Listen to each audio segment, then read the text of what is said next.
Hey there, everybody. Welcome back to 5 Questions With. Last week we had some amazing guests on the show, and boy, did we deep dive into their worlds. But here's the best part. We also uncovered their fun and playful sides. Our host, Scott Fullerton, has a treat for you today.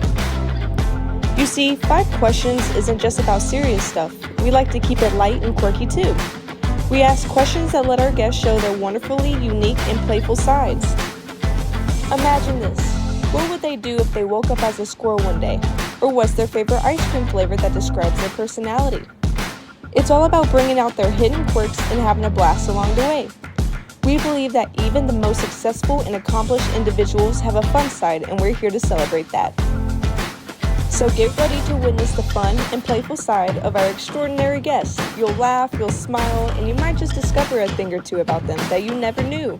So sit back, grab a drink, and get ready for the show.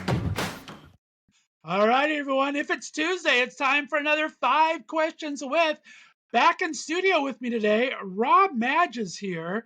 They have their one-person show, My Son is a Queer, What Can You Do? Premiering in Broadway, February 27th. Rob, welcome back to the show. Lovely to be back. I've missed you all immensely. There you go. We had such a great conversation, guys. Be sure to check the link below. We talked last week, talked all about Rob's background, upbringing, school. Little 5 questions. Let's do it. All righty. Question number 1. This is all based on a love of Disney. If you could switch with any Disney character for a day, who would you like to switch with and why? Mary Poppins all day, every day. There are no powers that woman does not have, I swear. Everyone knows her. She can click her fingers and, the room is cleaned. I would dream of that. Absolutely magical. Good choice. All righty. Now talk to me about, you've been doing theater for a long time. Have you seen or do you have any quirky rituals or superstitions you follow before a performance? My dad, when I was about 12, got me this tiny little teddy called Buster. And I carry it around with me everywhere I go. And I look it dead in the eyes and I tell it not to let me down. I don't know why. I go, don't let me down, Buster. It's like, That is so sweet, yeah. though. Well, I I just love like to place the blame on other people rather than me, when it's entirely on my Of course. shoulders. If it Never goes your wrong, fault. if I forget my Exactly. lines, it's the little teddy's fault. So, yeah. I love that. All right, question number 3. What's the funniest or most embarrassing thing that's happened to you on a stage during a performance? Oh, I mean, those gosh. costumes, I can't imagine you didn't have at least one malfunction with that. There are far too many to mention.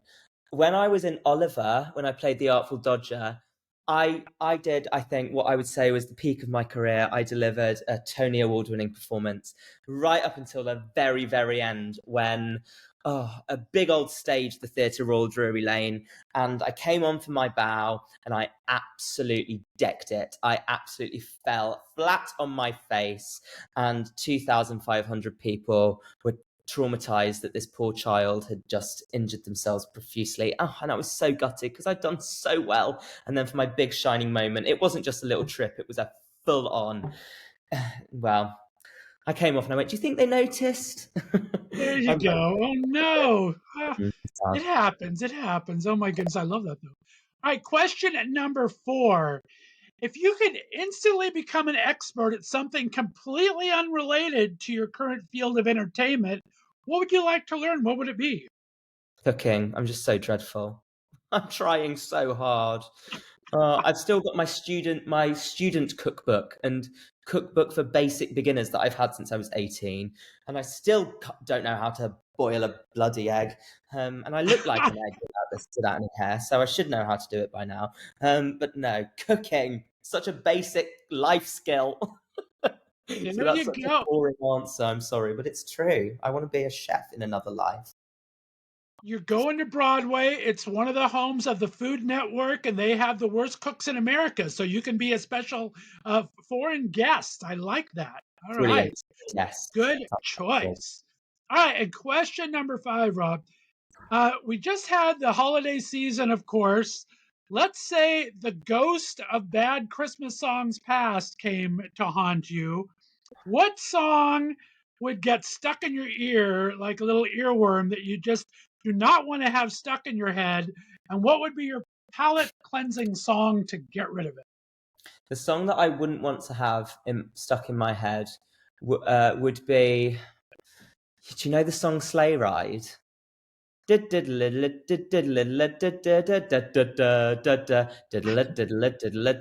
relentless. There's no lyrics. It's just a relentless barrage of the same. And the reason I say that is because it's my mum's absolute favorite. So she plays it on repeat, and she pretends she's Santa in the sleigh, and it's just very tedious. So that's my least favorite at this point. I'm sorry, Sleigh Ride.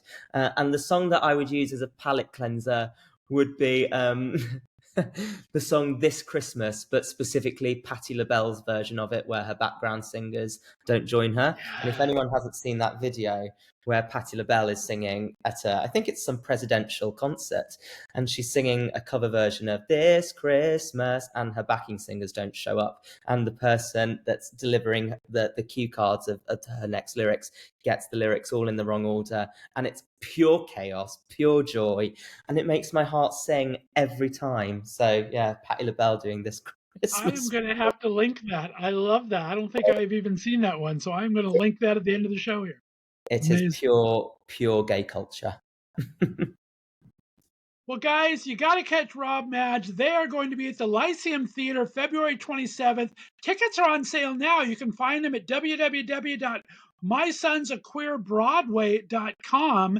And you need to follow this person on social media. Give them all your socials again for me. Yes, it's Rob Madge, Madge is my name, and Rob Madge 02 on Instagram, Rob _Madge _02 on X, Twitter, as we like to call it, and Rob _Madge _ on TikTok. But if you just look up Rob Madge, I'm sure that there aren't many of us. So there you go.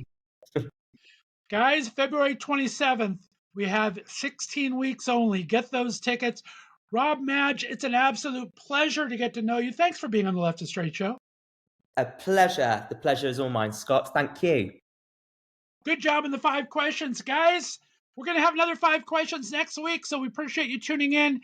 Go see this play, and we will talk to you next time. Have a great day, everyone. Bye-bye. All right, everyone. If it's Tuesday, it's time for another 5 questions with right here on the Left of Straight show. With me in studio again, the amazing producer, director, actor. He's done it all. Mr. Tom DeGora is here. Tom, welcome back, my friend. Thank you. I don't know how he has time for all these appearances. He's got 2 shows on Broadway. He's got a couple in the wings. But do you have time for 5 questions? Just a little bit of time? I always have time for you. I love you all of a sudden. All right, question number 1, Tom. If you could have a superpower that helped you in either producing or your life in general, and one that did the world good, what would your 2 superpowers be? 2 superpowers. Okay. I always wanted to freeze time like that 80s TV show Out of This World, if you remember. So I'm gonna go with that. I still want to be able to do this and freeze time and be able to go do things. And I don't know if it's a good thing, but I do think I'd want to time travel and fix things. I'm so sorry, Christopher Lloyd. I wouldn't want to create paradoxes, but I kind of want to go handle Trump. I like that a lot. Oh my goodness, very good choice. All right, question number 2. Imagine, Tom, you're stranded on a deserted island. You can have Michael with you, but No, you no, can no, no, only no no bring need. one Broadway star with you and one original cast recording. Who would be with you? I can bring one Broadway star. And one original cast recording from any musical. Okay, I'm gonna bring the Gypsy Bernadette Peters cast recording, I think. Yeah, because I can't do a world without Gypsy. And I'm gonna bring Maya Days because she's my one of my best friends in the world, and she's a Broadway star, and at least I'd have one of my best friends. There you go. I Besties almost do went together. blue. I almost went blue and picked a boy. Oh, you could go wherever you want You know, initially. I almost went like, you know, the Hugh Jackman route, but All choices work. I like that very much. All right. Question number 3. We talked about in your interview last week that you created musicals like a musical about Star Wars because you're such a fan of all these things that you've done. What's another super fandom of yours that you would love to bring to the boards just for fun? No matter who um, would see it if it was only you. I think it's been in the works for years, but I would do anything to be the force behind the Soap Dish musical because it would bring together everything I love. Um, I I don't think I will be the creative force behind it, but maybe I could be a co-producer on it or something when it happens. But I would love soap operas are my favorite thing in the world. It is my absolute favorite genre of anything. It is the most consistent love of my life. And you know, and I love theater, so I would love to do Soap Dish. That would be amazing. I love that. Okay. All right. And speaking of time travel, you talked about time travel for a bit. If you can jump into your little time machine there and go back to any opening night on Broadway, Patti which LuPone opening Evita. night would you like to Patti attend? LuPone Evita. Patti LuPone Evita. I like it. That's actually been said before. I think that's every gay boy's dream to see that there. So Oh, yeah. And talk about a powerhouse performance, definitely. All right, and question number 5 for you, Tom. You and Michael are going for a night on the town. Choose the city, the meal, and the magical evening. What's a good date night for you and Michael? I'm gonna tell you the city is New York City, and it's still West Bank Cafe where I eat most of my meals. I love that. That's the perfect evening. And then, is there a play involved? Is there a concert Oh, involved? Is there a well, movie if it's involved? right now I can't think of a better night than dinner at the West Bank and seeing Harmony in New York City, the greatest city in the world. Good How's that? choice. Oh my Plugging all the goodness. things. Tom Dangora, thank you so much for being on the Left of Straight Show and answering 5 questions. Guys, if you didn't miss our full interview, I'll have the link right down below. You can see everything we talked about, all the amazing shows that Tom is producing and he's worked on in the past. Tom, let everyone know your website because it gives a list of all these wonderful things and where they can Yes, find you on social media, my friend. TomDangora.com. I'm at Tom Dangora at all social medias, the Instagram, TikTok, and whatever they call Twitter now, but I pieced out. Um, and yeah, so please follow me. I post things. It's been amazing. Stay on the line for me, Tom. Thank you so much. Guys, check out that full interview. If it's Tuesday, it's always time for some 5 questions with. Be sure to subscribe and tell your friends about us, and we'll see you next time. Bye.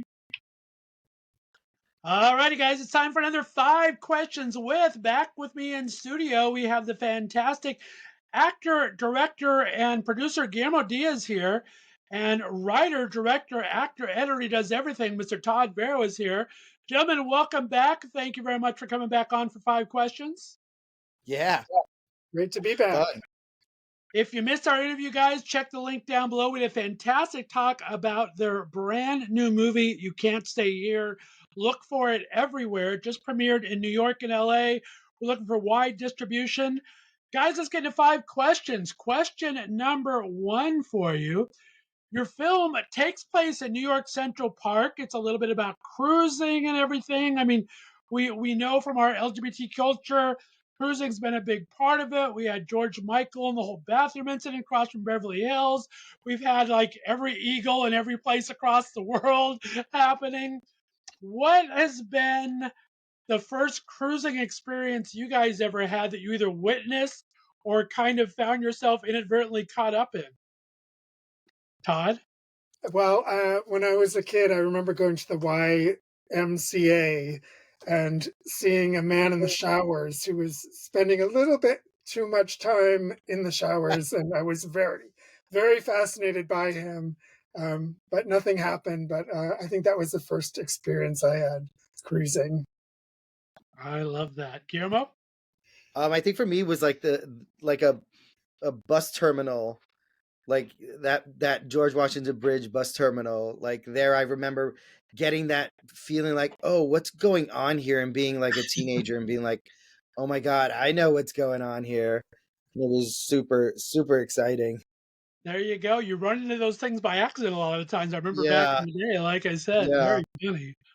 All right, question number 2. Guillermo, we talked about the interview. You're a new director. Dear Luke, love me. What's the best thing you have learned from one of the directors you've worked with? You worked with so many over your career. And Todd, what's the best thing you've learned from maybe one of your actors? Guillermo? I think for me, a good director, one of the best things I've learned from some of the great directors that I've worked with is collaboration, having going into the project and making the actor feel like they have a voice and they can sort of speak up if they're not comfortable doing something or they want to change something. That feeling that a director brings to set is very important for an actor because we're already in a vulnerable position putting ourselves out there. And oftentimes, there's a lot of directors where you're just like, oh my god, there's no way I can even talk to this person, or I don't feel 100% comfortable like telling them my ideas. So I think feeling that from a director, feeling a director with an open heart and an open mind, and that's very, very, very important for me. Nice. And Todd, what about you? What have you learned from maybe one of your actors over this time? Well, I Something mean, stuck with you. I think I learned from the very beginning, like Guillermo was saying, that it's really a collaboration. You can't have a rigid idea of what a character is as a director. You need to work with the actor and figure out who the character is with them. And that to me is really important. I like actors that challenge me, that have questions, that might disagree with me on something. And you sort of figure it out together. And I think that to me is what's really exciting about working with actors and being a director. Nice. Well said. All right, question number 3. You guys are each throwing a dinner party. I'm a big foodie here on the show. You can invite one actor, one director, and one gay icon to the meal. Tell me about who you'd like to invite. What Todd, you can so start. oh, Uh, An well, actor, a director, and a gay icon. Who'd you like to invite for dinner and pick well their brains? absolutely. Rainer Werner Fassbinder would definitely have to be there. Um, and for an actor, I think Catherine Deneuve, just because I've been obsessed with her ever since I was a kid. And she never worked with Fassbinder, so they could talk to each other about a project. And the gay icon would have to be Oscar Wilde, of course. And I think that Nice. would be a great dinner party. that would yeah, I want to go That to would be that. a hell of a dinner party. I want my invite to that one. Guillermo? uh Director, I would say Pedro Almodovar. um I love him. Gay icon, of course, Madonna. Of course. Listen, and which also happens to be the actor I would invite, Madonna. You're both like, what actor? She's I'll an give you a actor? little leeway on that one. I don't know if I would No, agree I, 100%, but I, Oh, who I would invite? I would invite Lily Taylor. I'm a huge fan of Lily Taylor's, and I feel like she doesn't work enough. I would love to see more of her work. She was in I Shot Andy Warhol and so many other amazing films. So Lily Taylor, Madonna, and Pedro Almodovar. There you go, and those then we can three. all make a there movie you together. That would be amazing. Or I yeah, like or that. we could combine our dinner parties, Todd, and just have everybody over, like Yeah. all those. That would be one hell of a time. I would like to be a fly on the wall of that one. That's amazing. All right, question number 4. I heard from one of my spies that you guys are both huge fans of Showgirl. I mean, we've had this big actor strike that we're finally over. So usually, if they went on too long, they're going to remake everything. If you had to remake Showgirl with the amazing Elizabeth Berkley, Gina Gershon, who would you like to see in today's actors replace in Showgirl?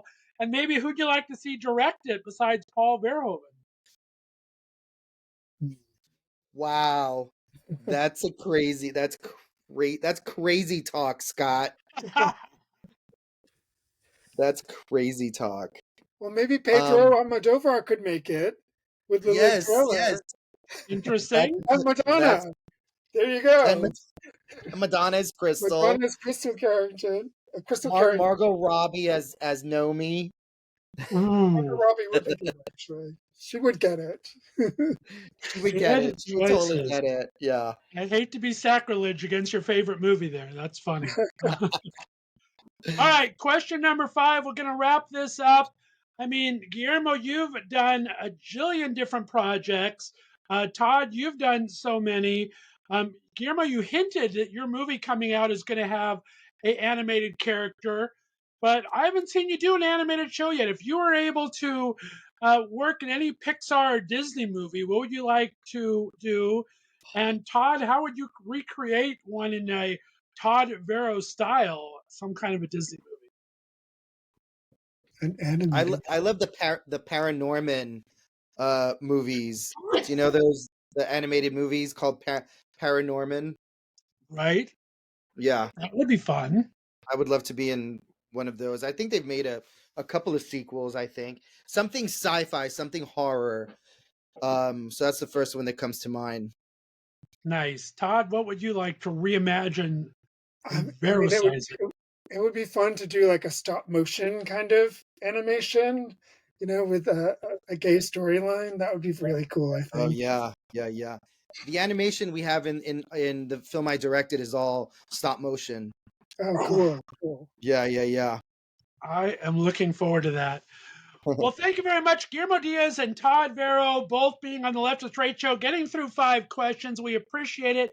If you have not seen this movie yet, if it's not available near you, look for it. It's called You Can't Stay Here, starring Guillermo, directed by Todd. Let them know again real quick where they can find you on social media, my friends.